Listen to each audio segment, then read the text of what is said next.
This is the PiMag Waterfall. Now, you're probably familiar with the waterfall already, which is why you're watching this video. As you know, it's an amazing piece of design. It has design and utility patents pending because it works using a simple gravity system and supplies multiple filtration, pi, and magnetic technologies. Now, to help you get the optimum use out of your PiMag Waterfall, there are a couple of procedures you'll wish to perform before the first operation. First, here's what we'll do. We'll take it apart. Lid comes off. The upper tank, the fill tank, lifts off. And inside that is the filter column. You can pop the filter column out like that. I'll take this cartridge and put the fill tank back on here for a second.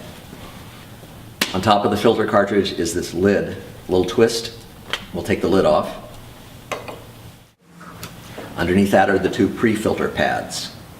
Remove the two pre-filter pads, one. Sometimes you got to dig in a little bit. Get that one, the next one. We'll need both of these, and we'll do a soak procedure on all three of these components. Now we're ready to perform the pre-soak procedure. Now this is something that you'll want to do with the new filter when you receive the unit, and you'll also need to do this every time you replace the filter with the replacement component. For pre-soak, you need a bucket or pail or whatever receptacle will hold water enough. You put the filter cartridge in, and you add water until you reach a level that is just under the top of the filter. In other words, it'll come up right to about where that rubber gasket is. And that's the appropriate fill level. This will need to soak. You'll notice it's bobbing around a little bit, but when it begins to absorb more water, it will settle down. Also take the pre-filter pads, you place them in to soak. And as far as soak time is concerned, the optimum time is really overnight, because it'll take several hours for this to seep into all the passages between the carbon granules and the various other filter media. At least a few hours, give it, and as I said, overnight is optimal. But one thing you will need to do is check it periodically, because as water is absorbed into the filter, the level will drop here, and you'll need to augment that by adding water enough to keep it up to that line. As far as filtration times go, when the filter is new and the first few times you use it, the flow rate will probably be rather slow.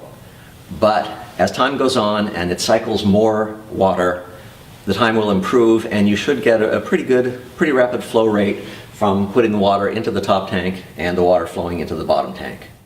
Now we've completed our soaking procedure, the pre-soak. Ideally it's overnight. At any rate, it's several hours at a minimum to make sure that the filtration media are completely saturated. When you're ready, after that's completed, you'll simply take out the filter and you will reassemble the components in this way. Take each one of the pre-filter pads, squeeze to get a little bit of that water out of there, and the air pockets mainly, to remove the excess air bubbles that could be in there. You'll replace, again, gentle squeeze, get out the air. Replace the filter pads. The cap goes on next, and the cap will fit just by snapping it on. Now it's in place.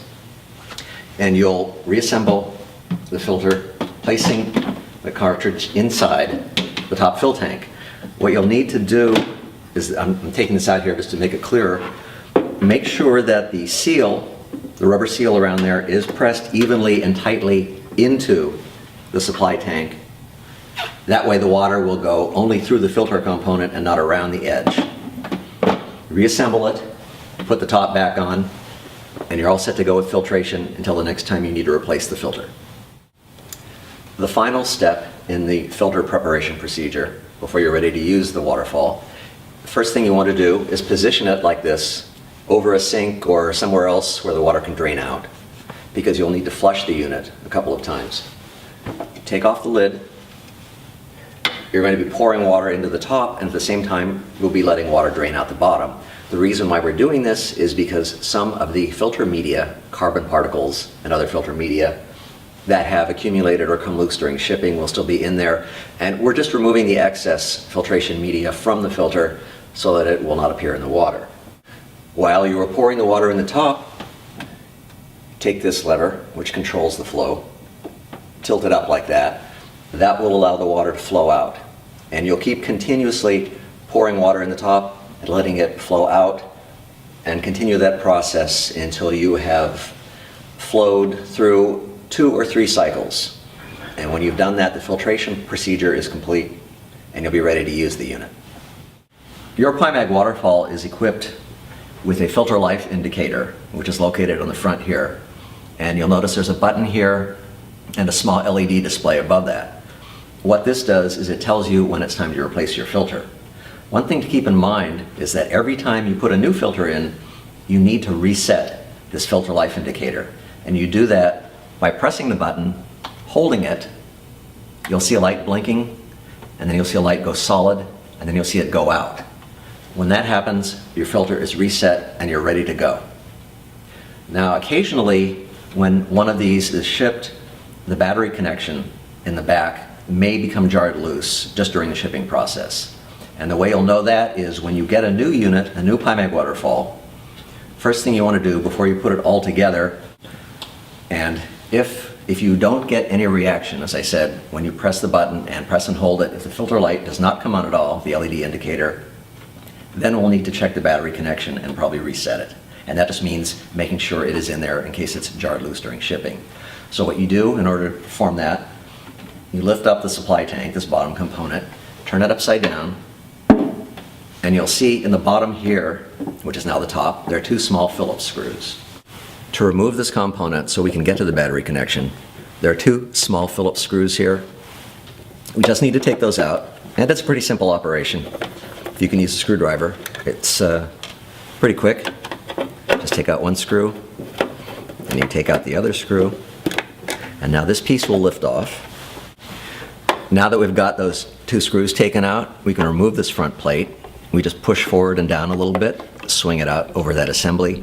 And when I turn it up here, you'll notice that flat disc right there. There's the battery. To remove the battery, you want a flat blade-like object, such as this screwdriver, for example. And you'll see a flange right here, and if you tilt this down, push on that flange, the battery will just drop out. Once you've taken the battery out, take it in your hand, reinsert it, push it in firmly, and make sure that you get the connection that way. That should correct the problem. What we do then is we check the button, see if you get a light. Yes, so now the battery's connected. Make sure you do that before you reassemble. Then we're going to put the unit back together again, this battery assembly. Bring it down over here. There's a cutout here for this electrical wire. Make sure that the wire goes through that cutout.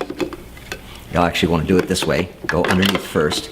And then you notice I did put the wire through the cutout there, just to make sure it doesn't get snagged on anything or caught.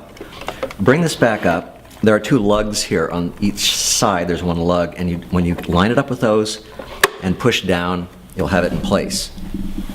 Reattach the 2 screws, and you can put the thing back together and you're all set to go. Now I have the PiMag Waterfall fully reassembled, almost ready for use. The final step is to reset the LED indicator that tells me the filter life. To do that, press and hold the button. You'll get a light, maybe green, maybe red. The important thing is when you're resetting it, when you hold it in for 10 seconds, you get a green light that flashes and then it goes off. When that happens, that tells you that the button is reset, it's ready to go, and when you need to replace the filter, that light will be red rather than green, and that will let you know. We're all done.